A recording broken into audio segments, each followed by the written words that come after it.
Hello, everyone, and welcome to the second day of the Lake Champlain Basin Program's State of the Lake report release.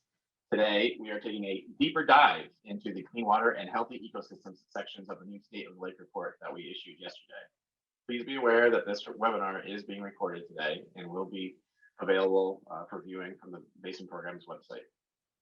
And the new report is also currently available for download from the Basin Program's website, and hard copies will be available late next month.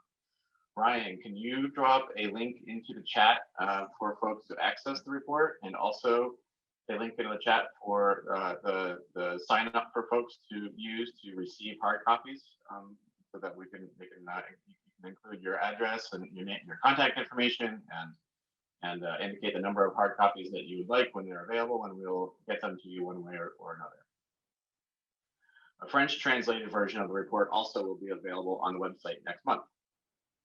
So for today's agenda, Dr. Matthew Vaughan will dive into some of the key messages from the clean water section of the report, and then Meg Mouldy-Gilbertson will review key messages from the healthy ecosystems section. We'll have an opportunity for questions and answers following each presentation, and then we'll open up the floor to questions about other elements of the report after questions and answers from the healthy ecosystems section has wrapped up. So let's go ahead and get started. Matt, you want to take it away? Sure, thank you, Eric. And can you just confirm that you're seeing the presentation here okay? Yes, I am. Great. Yep. All right, thank you. Well, hi, everyone. Thanks for your interest in Lake Champlain and in the State of the Lake report. So I will start here with an overview of the clean water section. So overall, Lake Champlain has good water quality and meets the goals of the U.S. Clean Water Act with drinkable, swimmable, and fishable waters. No present water quality challenges have significantly degraded the quality of drinking water sourced in the lake. But still, cyanobacteria blooms impact recreation in some areas of the lake during the summer months, especially when warm weather persists. Lake-wide, chloride levels are increasing due to the application of winter road de-icing salt throughout the watershed, but levels still remain well below the point of impacting drinking water quality. And municipalities are upgrading combined sewer systems to reduce the occurrence of overflows, which can send pathogens from untreated waste into the lake. So next here, I want to go over the 3 goals of the Clean Water Act in a bit more detail. First, Lake Champlain is a safe and reliable source of drinking water to approximately 145,000 people, about a quarter of the basin's population. And all public water utilities are required to monitor for 86 potential contaminants in drinking water, and water from Lake Champlain rarely exceeds limits for any of these contaminants. And next, Lake Champlain fish can be safely enjoyed as part of a healthy diet when consumption advisories are followed. Fishing is an important way that people connect with the lake's ecosystem. In New York, Vermont, and Quebec each have determined safe fish consumption levels for their jurisdictions to provide guidance to anglers. And most fish consumption advisories are due to the presence in fish tissue of mercury, a toxic metal that can cause severe illness. So we recommend that all anglers check and understand consumption advisories before enjoying fish, including those from Lake Champlain. And finally here, Lake Champlain Basin's rivers and lakes are safe for swimming at most times. For most of the swimming season and in most places, beaches on Lake Champlain are safe and open to the public.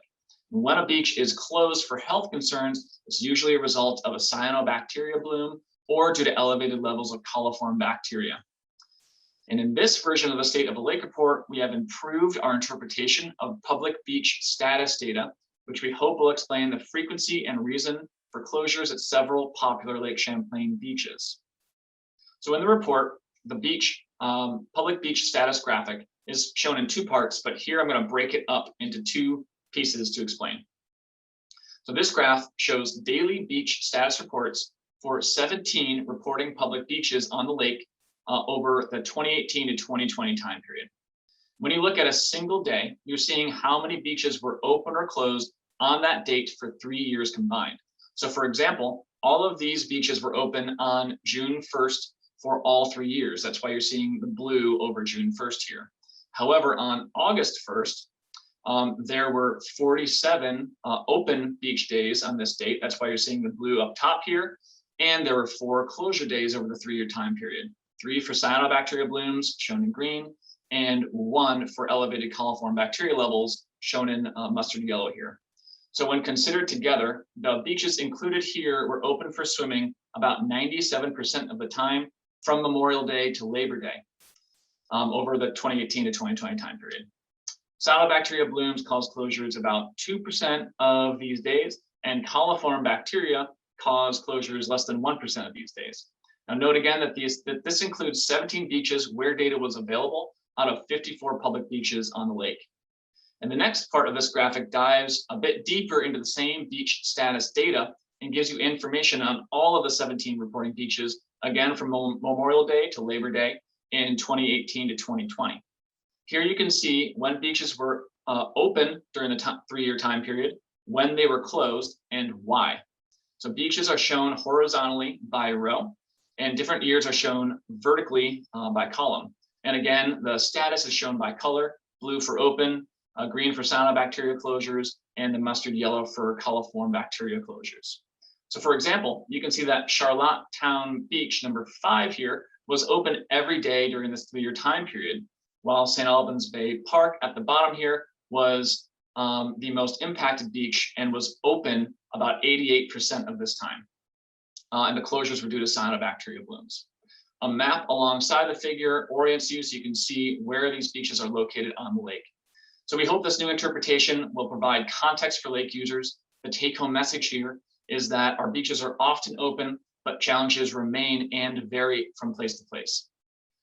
So next, I'm going to transition to talking a bit more about cyanobacteria, which is also called blue-green algae specifically. Several species of cyanobacteria are found in Lake Champlain, and most of the time they do not cause harm. Cyanobacteria can become harmful when their growth is accelerated by calm, warm weather and excessive levels of nutrients such as phosphorus. And a cyanobacteria bloom occurs when colonies of cyanobacteria become large enough to see with the naked eye and form a surface scum like you see in this aerial photo. Cyanobacteria blooms can sometimes produce toxins that can be harmful if ingested by humans, pets, or wildlife. And cyanobacteria blooms can have other adverse effects in Lake Champlain, such as reduced oxygen levels in the water and noxious odors. The Lake Champlain Basin Program works with the Lake Champlain Committee and Vermont and New York State partners to support the Lake Champlain Cyanobacteria Monitoring Program. During the warm months, more than 100 community scientist volunteers report each week on water conditions along the lake's shoreline. We use this data dating back to 2013 to compile a record of cyanobacteria conditions for the lake as a whole and for each lake segment specifically. So again, this is shown in 2 parts in the report. I'm going to break it up here into separate pieces to explain. So here you're seeing a summary of approximately 9,500 reports from trained observers of water quality dating back to 2013. Years are shown horizontally again, and the share of alert level for each year is shown in color vertically. Blue for generally safe, clear conditions, yellow for low alert conditions where cyanobacteria is visible but not at bloom levels, and red is shown for high alert conditions where cyanobacteria bloom is in progress. The number in the corner represents the average number of reports per year. Note that these are routine reports only, meaning that they were recorded during a regular weekly or bi-weekly interval throughout each season. And the main message of this graph is that most routine visual assessments of water quality on Lake Champlain during the recreational season show generally safe conditions that are free of cyanobacteria blooms. You will read in the report that over 95% of these reports submitted since 2013 have reported generally safe conditions during the recreational season. However, as many of you are aware, conditions vary drastically among lake regions. And so this next graphic, or next part of the same graphic, shows the same data, but now broken up by lake segment. Here the graphs are the same as before, where the years are shown horizontally, and the share of routine report levels are shown again with color vertically. Note that the average number of reports per year varies across the lake. You can see here that cyanobacteria blooms are not common in the main lake segment, and you'll read in the report that about 98% of reports from the main lake location since 2013 indicated generally safe conditions. In contrast, cyanobacteria blooms are more common in Missisquoi Bay and St. Albans Bay, for example, where just less than 80% of reports indicated generally safe conditions. Because we have limited resources with how often we can be out observing the water, this data is certainly not perfect, but we do think it provides a good representation of our understanding of cyanobacteria blooms in Lake Champlain.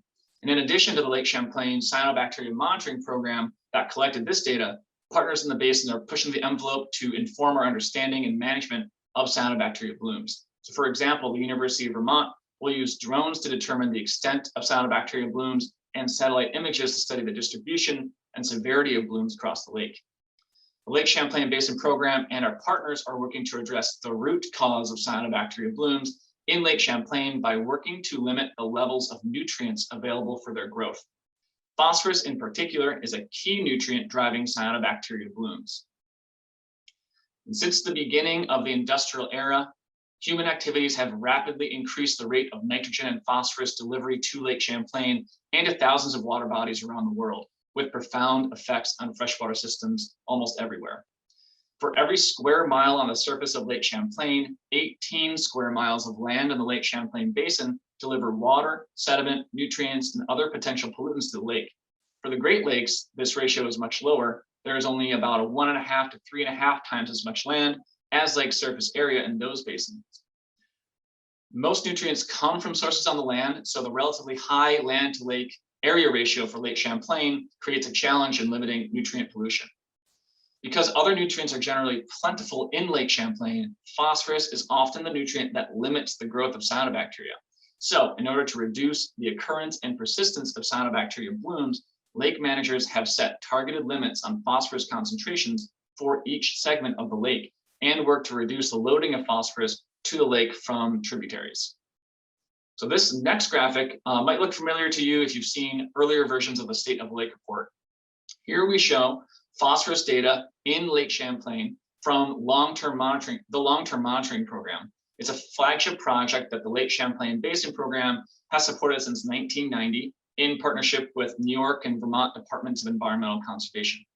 This plot on the left is an enlarged version of what you see on the right.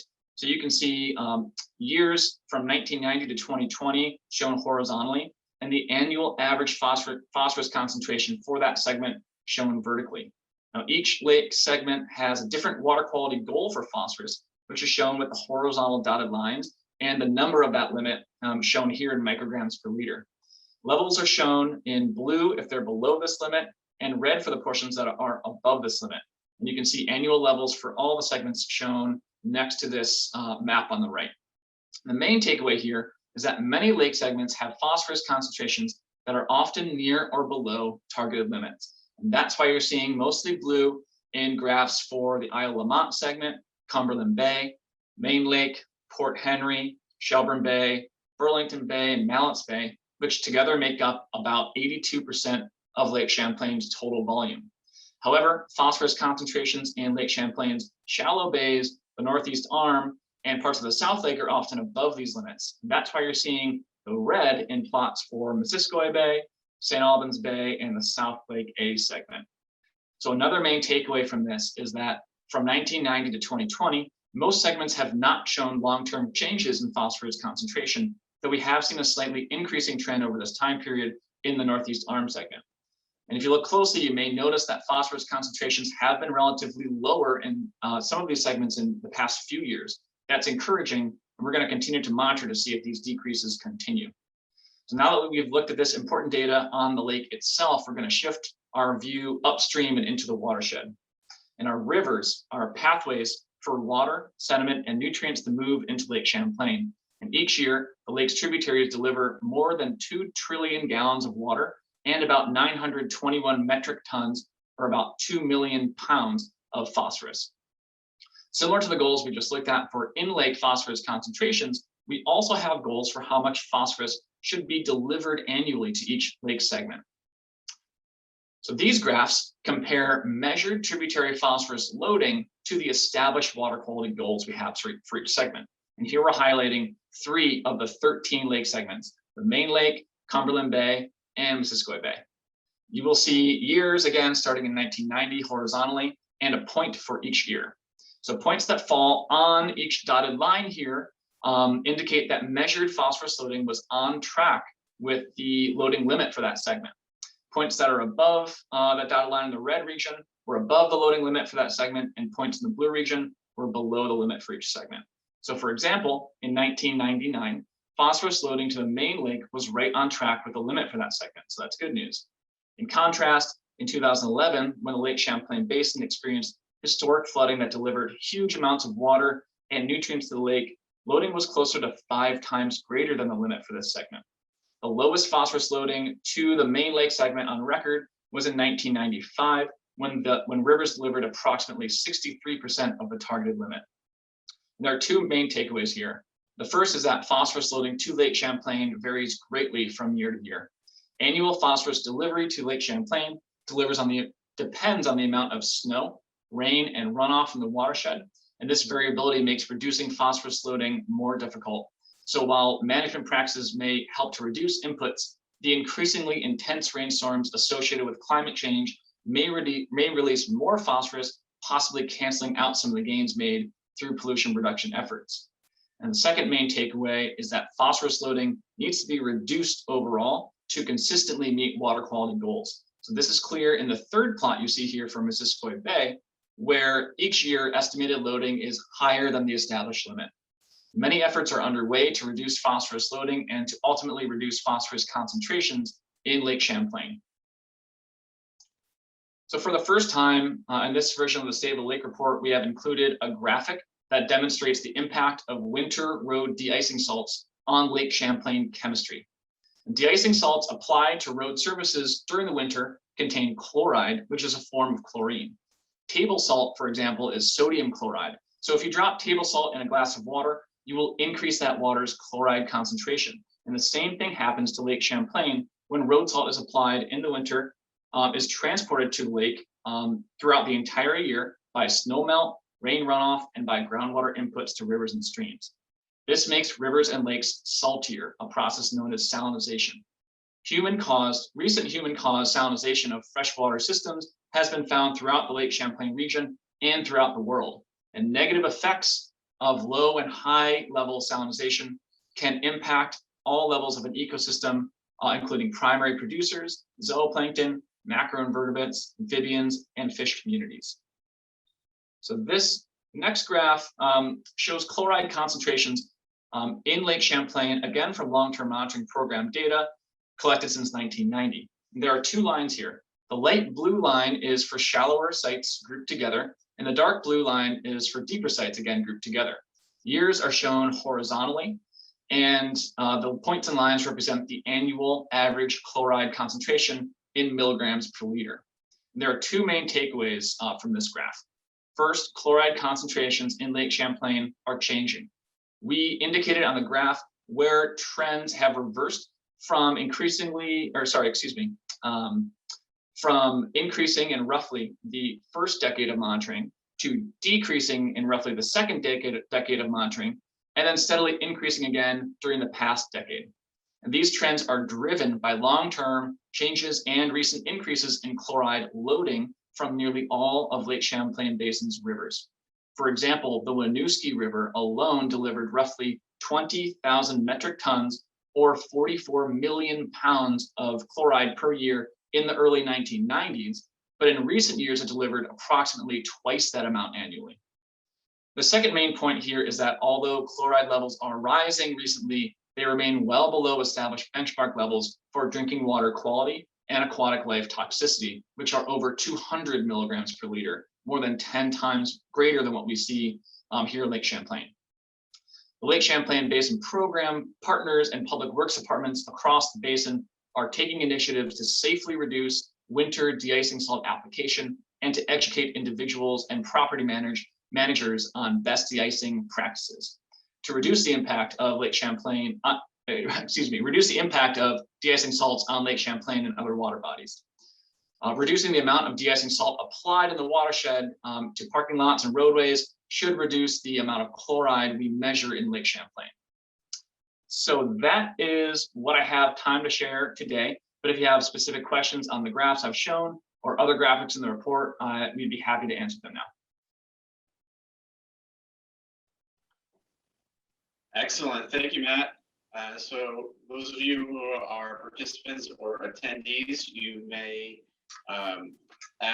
type your questions into the Q&A feature at the bottom of your Zoom window. If you hover your mouse over the bottom of the window, you'll see a Q&A option pop up. You can type a question into there if you'd like, or you can also use the raise hand feature, which also is an option along the bottom of the Zoom window. You'll see a yellow hand, and you can just hit that, and we can acknowledge you and unmute you, and you can ask your question that way if you have one.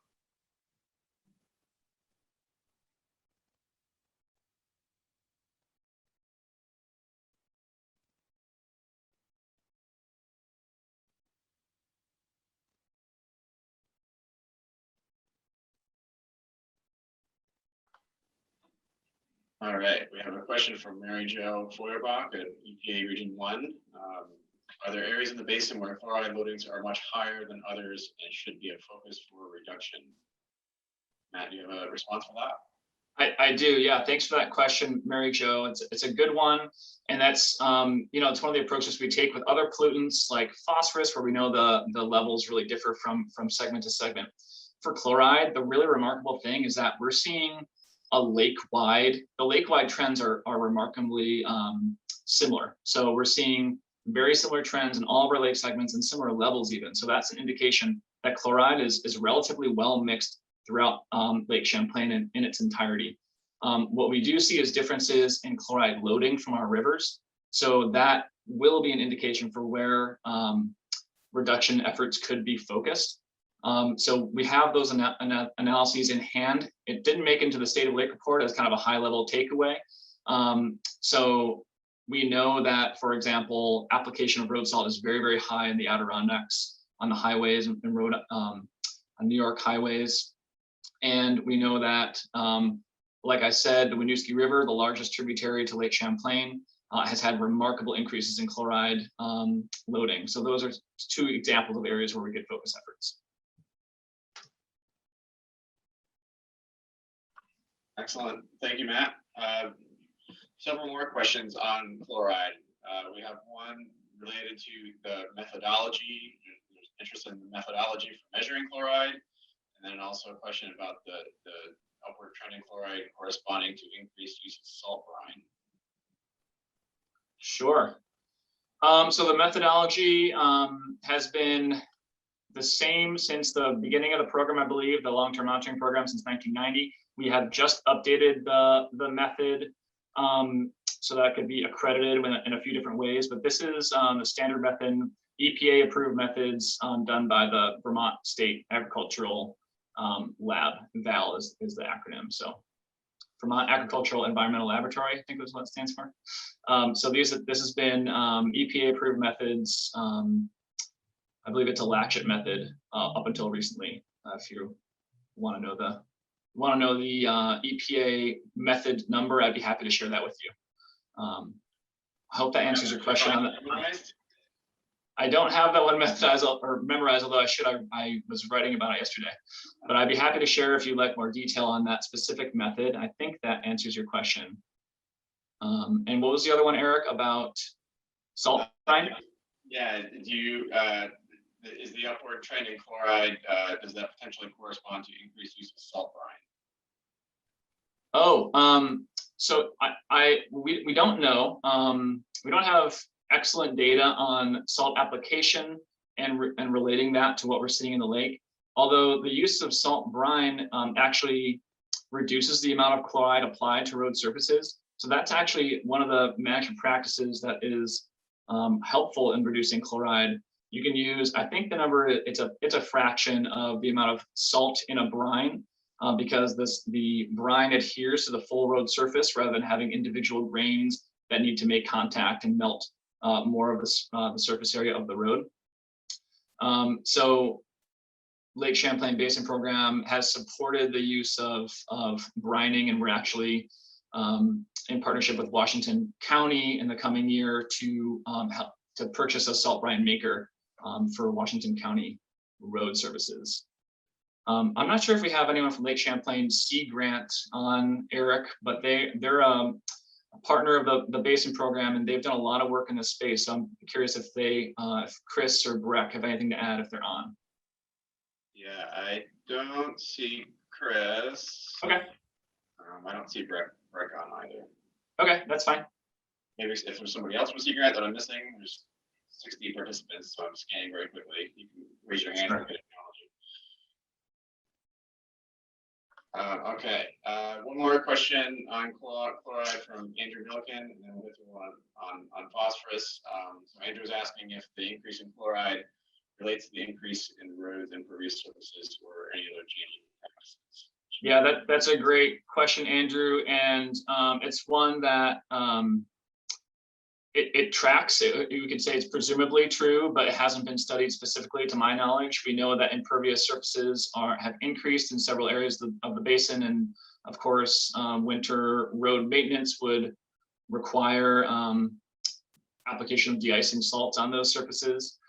Again, that's not something that's been studied directly, but we do. It's difficult because we have all this long-term monitoring program data, and we're seeing trends, but we don't always have the resources to study the why, especially for something like chloride, which is, we're starting to highlight it now. And like I said, our partners have done a lot of work in this space, but it is something that I think deserves a bit more attention in the coming years. And I also mentioned that public works departments are doing a lot of work to try to reduce the application of de-icing salts using things like brine or making sure their equipment's functioning properly, so that when there is an increased amount of impervious surface they have to maintain, they're hopefully using less salt per surface area. All right, thanks, Matt. And one more question in the Q&A feature here from Michelle Monroe. She says it appears from the charts that phosphorus is increasing in Mallett's Bay. Can you comment on the causes? Okay, good question. So I can go back to that graph. So there were a few years, it's kind of hard to see in this version, but if you look at the report, you can really zoom in here. And for each of these segments, we did a statistical analysis to determine whether there are, we call them statistically significant increases or decreases in phosphorus concentration. And what you're not seeing in this graph is the annual variability around these lines. These are averages, of course. So there's every time the program goes out to measure, it might be above or below this line, and we kind of average out those lines for the main takeaways here.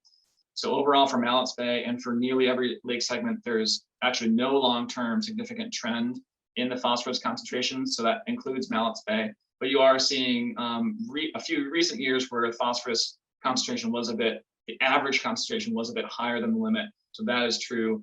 But in the past several years, or I guess handful of years, it's been right at about that limit. So there is no significant trend in that segment. And again, this is another area where it's really difficult when we do see an increase, or we do see high concentrations in some areas. It's difficult to pinpoint exactly why, but we do understand that phosphorus comes from nearly all segments of the Lake Champlain Basin, from agricultural sources, from developed lands, from wetlands and stream bank erosions, from wastewater treatment facilities. And that's why managers for Lake Champlain really focus on the all-in approach and trying to reduce phosphorus loading from every source where possible. Thanks, Matt. And Colleen just had a good comment. Matt, can you, with your cursor, just circle or highlight the figure for Mallett's Bay, or the chart for Mallett's Bay, to make sure I was looking at the right? To highlight where Mallett's Bay is? Yeah, so that's where Mallett's Bay is, but also the graph for Mallett's Bay. Oh, sure. It can be, with the headers in this Zoom format, it can be kind of confusing to figure out. Gotcha, sorry. Okay, yeah, so Mallett's Bay is here. And yeah, these leader lines are a little faint, but the actual lake segment is here. So the arrow follows to there. Yep. All right, thank you, Matt. Oh, I can mention one more thing since there's interest in Mallett's Bay. We're the long-term monitoring program. I described a little bit about the methodology that's been mostly the same since 1990, and that makes it really valuable.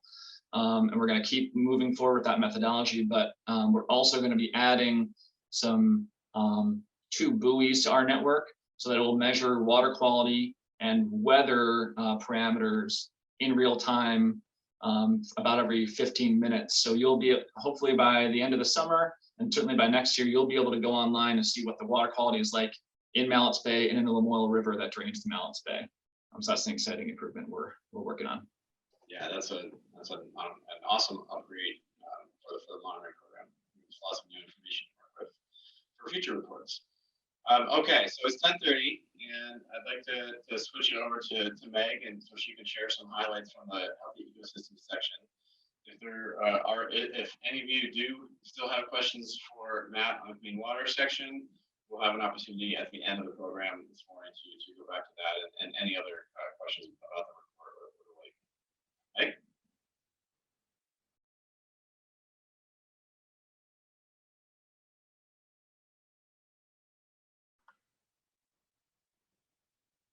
And you need to unmute your microphone.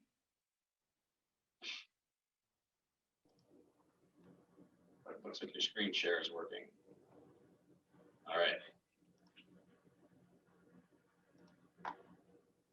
Okay, can you hear me now? Yes, take it away. All right, thank you. Great. Just going to move one more thing. There we go. Great. Thanks, Eric. I'm excited to share an overview of the healthy ecosystem section of the report and highlight a few graphics. The Lake Champlain Basin is made up of a diversity of rich habitats such as forested wetlands and floodplains that provide ecosystem services such as nutrient cycling, sediment absorption, and water and air purification. And it supports thousands of species when they're intact and functioning. 40% of the basin is conserved, which protects it from development and exploitation. The basin is home to 70 rare, threatened, and endangered species, including the spiny soft-shelled turtle, which you see here, mud puppy, the lake sturgeon, Indiana bat, and common tern. And with protection efforts, some species are recovering, such as the bald eagle and the common loon. The greatest threat to habitat and species diversity includes fragmentation, climate change, human pressures, and aquatic invasive species. Lake Champlain's fish continue to be enjoyed by anglers, and more research is underway to better understand the status of fish populations. The report highlights a great fish success story. By 1900, there were not enough lake trout in Lake Champlain to sustain the population. University of Vermont biologists have recently found multiple age classes of wild lake trout in Lake Champlain, and for the first time, we're going to reduce stocking by 33% in 2022. This will help to maintain a healthy balance between wild and stocked lake trout and the forage fish base. Some highlights from the Healthy Ecosystem section of the State of the Lake report include a look at landlocked Atlantic salmon historic habitat access, information about climate change and lake service freezeover, the status of new aquatic invasive species in Lake Champlain, non-native threats to the basin from connected waterways, and watercraft inspection and decontamination data. We'll also review the status of sea lamprey wounding rates on landlocked Atlantic salmon and lake trout and the invasive water chestnut management program. Landlocked Atlantic salmon access to historic habitat in Lake Champlain's tributaries is a new map featured in the report. Increased access to spawning habitat supports the species stability in the lake. Figure 11 shows that Atlantic salmon have good access to most historic tributary habitat. The waterfall icon illustrates the first natural barrier on the tributaries to Lake Champlain. And downstream of those icons is where historic habitat exists. While more work is needed to restore access on the Saranac and Missisquoi rivers, access is good, and many groups are focusing on assessing dams for removal and replacing culverts for improved passage for all aquatic organisms. The map highlights partnership efforts to conduct a trap and truck program where biologists collect and transfer salmon above the dams where they are then released to allow greater access to suitable but not historic habitat on the Winooski River. We look forward to tracking improved access over time. Climate change impacts to the basin are illustrated in a number of ways in our 2021 report. Air temperatures are increasing. The average daily minimum temperature during winter months is increasing, and the average daily maximum temperature during summer months is also increasing. Lake Champlain lake surface freezeover is tracked each year. In figure 13, you can see that in the 1900s, the lake surface froze over nearly every year in the first half of the century. In the second half of the century, it froze over much less frequently. Currently, the lake freezes over once every 4 years. We have added this probability of Lake Champlain surface freeze-over analysis to the report, which predicts that by 2050, the lake may freeze just once per decade. When the lake does not freeze over, it may experience increased warming and decreased mixing, which creates conditions favorable for invasive aquatic plant growth and cyanobacteria blooms. Recently, the Lake Champlain Basin Program partnered with the Community Sailing Center to support the design of aquatic invasive species themed sail. This beautiful black and white artwork was created by local artist Nikki Lazar and depicts some of the invasive species present in Lake Champlain. This sail will be featured on the waterfront for the next few years. It's important to define what aquatic invasive species are. They can be plants, animals, or pathogens that are not native to this region and cause harm to the environment, the economy, or human health. Aquatic invasive species are negatively impacting the food web in the lake and the fishery. Zebra mussels filter huge amounts of plankton, making them unavailable for other species consumption. They also cut the feet of swimmers, clog water intake pipes, and encrust historic shipwrecks. Invasive alewife are displacing the native smelt population and are interfering with lake trout and salmon reproduction. Eurasian water milfoil outcompetes native plants, chokes shorelines, and impacts waterfront property values and make it difficult to swim, fish, or boat through their dense beds. Figure 15 shows the year of first detection of both aquatic, non-native, and invasive species. Along the x-axis, the horizontal line, and their cumulative number in Lake Champlain on the vertical line. Lake Champlain is home to 51 known, non-native, and invasive aquatic species. Just over a dozen in the lake have been documented to cause some type of harm and are considered invasive. Those species include water chestnut, Eurasian water milfoil, zebra mussels, and alewife. Some non-native species that may become invasive include the tench, a fish that spread throughout the lake and are growing in number and size. If tench are determined to cause harm, they would then become invasive and switch from the light green color to the dark green color on the graph. The majority of non-native species in Lake Champlain have not been measured to cause harm. Some non-native species, such as rainbow trout and largemouth bass, were intentionally introduced by humans for our enjoyment. The most recent invasive species detected in Lake Champlain was the fishhook water flea in 2018. The fishhook water flea is an invasive crustacean. Like the spiny water flea, which is the larger organism on the right-hand side photograph, which was discovered in Lake Champlain in 2014. The smaller fishhook water flea is a voracious predator as well. It's impacted the lake's phytoplankton community and now is outcompeting the spiny water flea. The fishhook is native to Northern Europe and Asia and was likely introduced through ballast water in the Great Lakes and then hitched a ride to Lake Champlain on boats, trailers, or other types of fishing equipment. The species' small size and resting egg life stage can go unnoticed in bilge, motor, and bait bucket water. When thousands of the species' barbed tail gets hooked onto and fouls fishing line, they are very hard to miss. Lake stewards that operate watercraft inspection stations around Lake Champlain help to remove and decontaminate fouled fishing line, as you can see in the picture on the left. While Lake Champlain is home to 51 known non-native and invasive species, connected waterways contain greater numbers of threats to our lake. Most of the harmful invasive species are introduced to the Great Lakes from freshwater ballast from foreign ports, and the rate of introduction to the Great Lakes has slowed in the past few decades. Once in the Great Lakes, invasive species are able to move across watersheds, primarily through canalways and overland by hitchhiking a ride on boats, trailers, and other recreational equipment. Once in Lake Champlain, invasive species are costly and difficult to control and contain. Effort is put into managing the primary pathways by which they can reach us. Lake Champlain is connected to the St. Lawrence Seaway to the north through the Chambly Canal. It's also connected to the Hudson and the Great Lakes by the Champlain Canal to our south. The Army Corps of Engineers is working on assessing barriers to prevent the interbasin transfer of aquatic invasive species in the Champlain Canal. Watercraft inspection and decontamination programs in the Adirondacks, on Lake Champlain, in Quebec and Vermont are growing to cover more launch sites with more resources. Once invasive species become established in a body of water, Again, it's difficult to contain and control. Spread prevention and education and outreach programs are the most cost-effective way to manage these species. Figure 18 is a summary of the Lake Champlain steward data that shows the most common water bodies with aquatic invasive species that were visited by boaters prior to launching in Lake Champlain. For example, we know that there are invasive species present in the St. Lawrence, Hudson, and Connecticut rivers that are not yet present in Lake Champlain.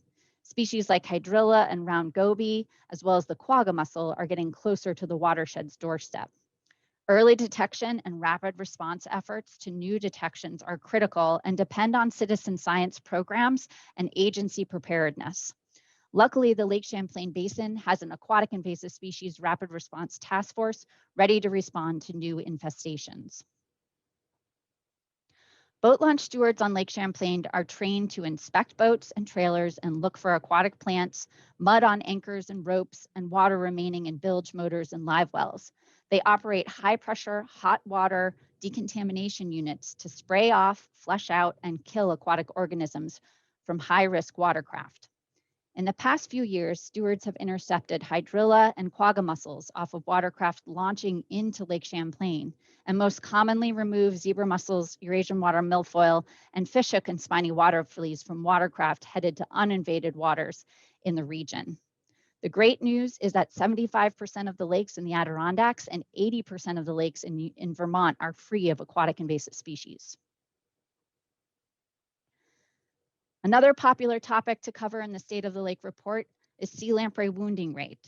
Sea lamprey are a parasitic eel-like fish that feed on Atlantic salmon, lake trout, and other sport fish in Lake Champlain. Management approaches for sea lamprey primarily target larval and spawning life stages when they are in the rivers. Sea lamprey wounding on Atlantic salmon and lake trout is tracked over time and is reported as a lake-wide healthy ecosystems indicator in the 2021 report.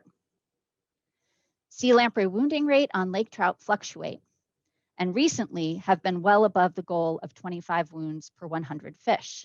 On the left-hand chart, you can see that target wounding rate of 25 for lake trout and the target rate of 15 per 100 Atlantic salmon. Wounding rates on Atlantic salmon are much often closer to that target of 15 wounds per 100 fish. While wounding rates for each species are varied, they have been decreasing over time since the implementation of the routine program for management in 2003. The water chestnut is an invasive annual plant that forms dense leafy mats that float on the water's surface. In the southern end of Lake Champlain, water chestnut limits boat traffic and recreational use, crowds out native species, and creates areas with oxygen levels that are so low that those areas are uninhabitable to fish and other organisms. Water chestnut management continues to be successful at reducing the percentage of lake area covered by this invasive plant, especially at the southern end of Lake Champlain. Populations in the South Lake are managed with mechanical and hand harvesting techniques. Smaller isolated populations of this invasive plant have been found by lake users at a few sites in northern sections of the lake where hand harvesting efforts are successful and effective. There are many steps we can take to help protect the basin's habitat and species. We can plant riparian buffers and native species in our gardens. We can conserve land, never release pets or aquarium plants into the wild, dispose of fishing bait properly, use local firewood to prevent the spread of forest pests, and clean, drain, and dry our boats and equipment to prevent the spread of aquatic invasive species. Lake Champlain is a very special place to all of us, and we have a responsibility to steward its lands and rivers. I hope you'll get a chance to go outside and enjoy the watershed and the lake today. So that's all the time that I have to cover the healthy ecosystems section of the report, and we can open it up to questions. All right, thank you, Meg. And Meg, can you turn on your camera and give the crowd a wave? Oh, there we go. Excellent. Okay, so same approach as before. If you have a question, you can feel free to use the Q&A feature here in Zoom, or raise your hand and we'll acknowledge you and unmute you. And I see Mary Jo has led off again. Nice job, Mary Jo, with a question. So Mary Jo says, as climate change results in changes to water temperatures and habitat, do you think that the Lake Champlain science community should consider changing their thinking on what species considered which species are considered to be non-native as species migrate to find new appropriate habitat to survive? What do you think, Thanks, Meg? Mary. Thanks, Mary Jo. That's a great question. Most of the aquatic invasive species that we are concerned about in terms of, there's two differences here. One's range expansion. So some aquatic plants that might exist more naturally, let's say along the mid-Atlantic coast, if they were to move north into the Lake Champlain Basin, naturally, that would be considered sort of a range expansion. And I think we would view those organisms as possibly native nuisance species that were just expanding their range.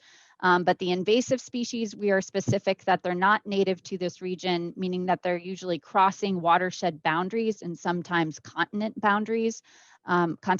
boundaries by human activities. So whether that's in ballast water, overlands on boats, on trailers, we purchase something off the internet and plant it in our water garden and it escapes. So that's the difference, I think, that we draw between native expansion and non-native and invasive species. All right, thank you, Meg. Anybody else have any other questions?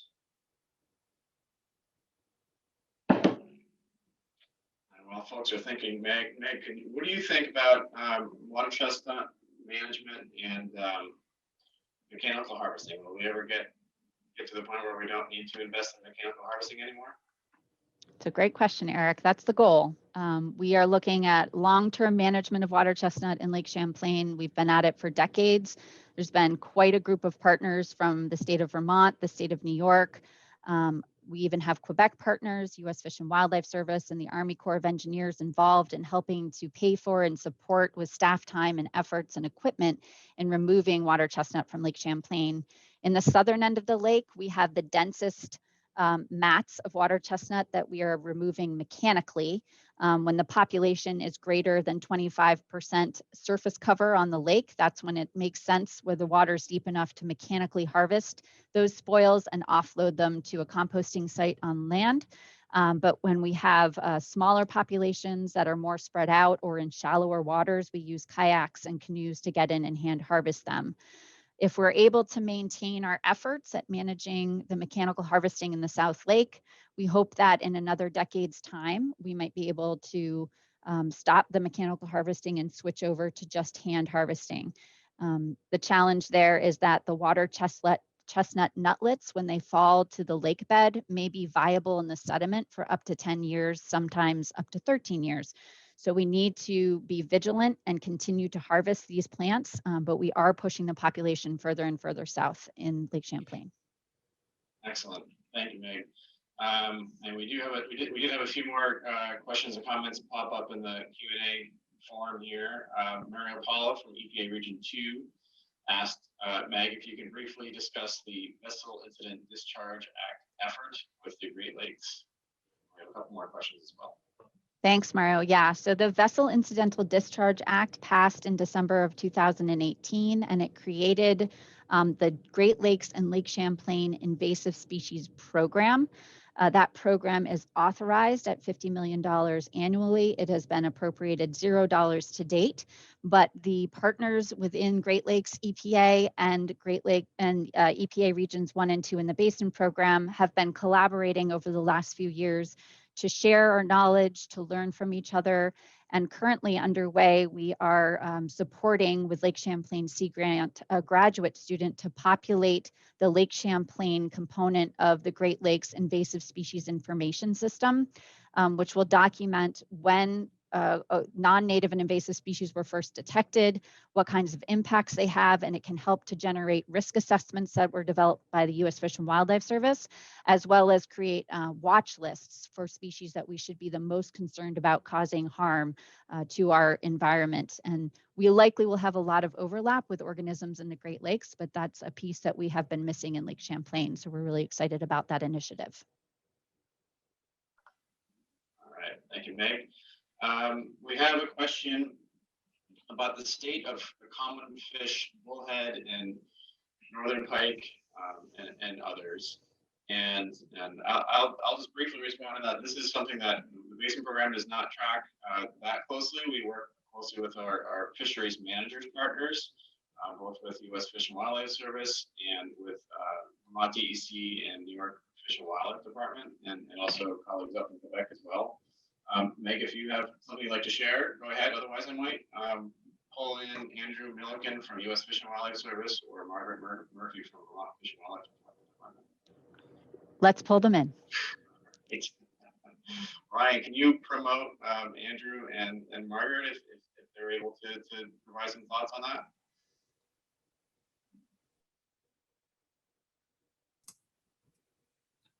Hi, this is Andrew. Can you hear me?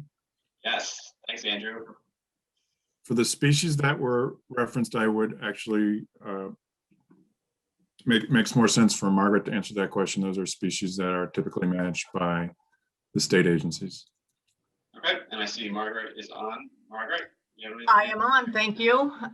Yes, we've done some northern pike surveys. We actually were out this spring doing some in the South Lake, which is where a lot of the northern pike spawn, and we had a survey done in the northern part of the lake as well. I don't have results of that, but it is a species we're monitoring. As to bullhead, they get incorporated as we're out sampling for northern pike. We do a full fish community assessment.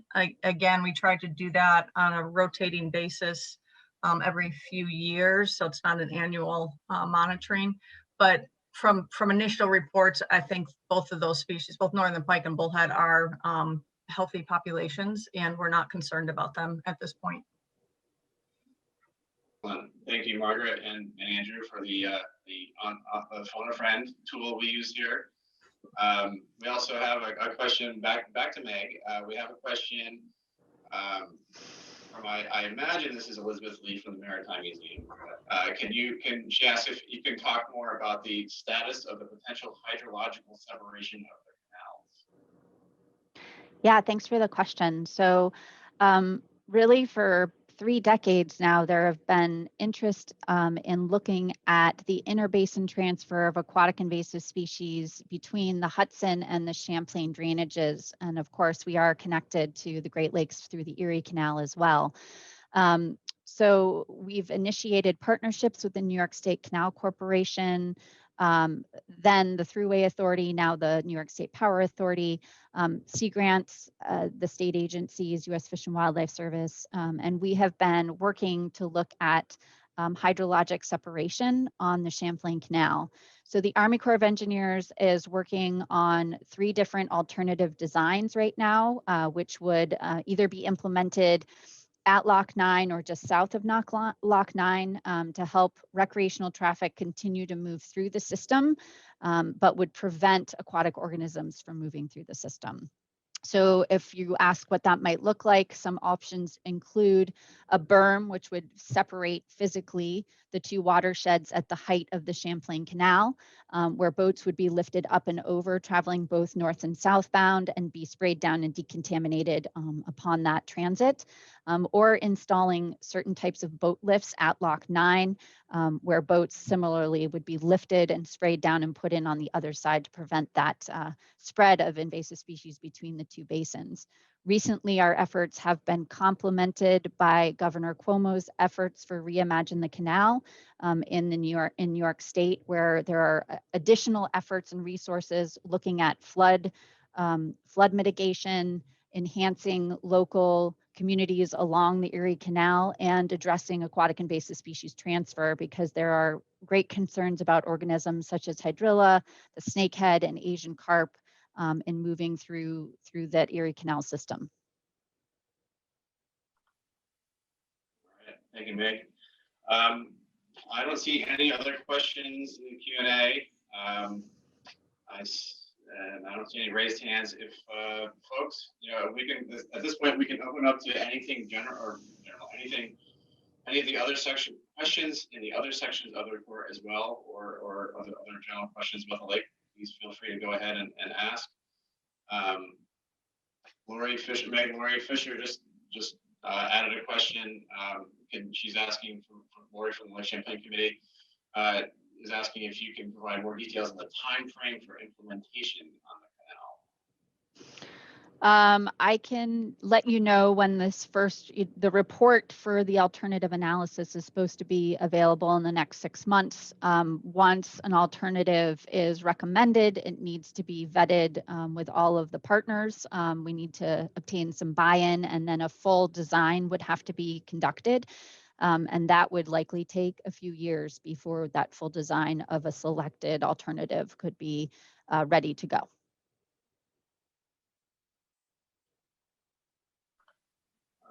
Thanks, Meg. Does anyone else have any questions they would like to ask? Again, you can use the question and answer feature, or you can raise your hand and we can unmute you.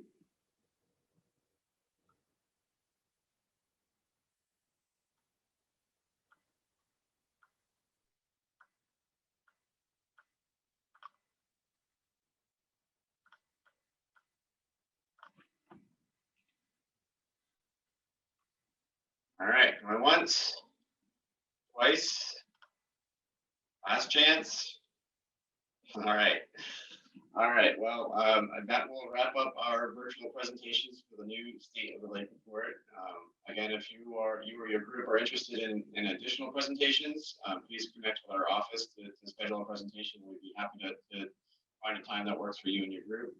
I'd like to thank all of the Basin Program staff again for your hard work and dedication in producing this report, and the steering committee members and members of our advisory committees and additional colleagues who provided the critical data to inform this report and help with the interpretation. And again, thank you very much for all of your time and your interest in Lake Champlain. And finally, again, the report is available for download from the Basin Program's website, and hard copies will be available next month. Thank you all for your time, and have a great day.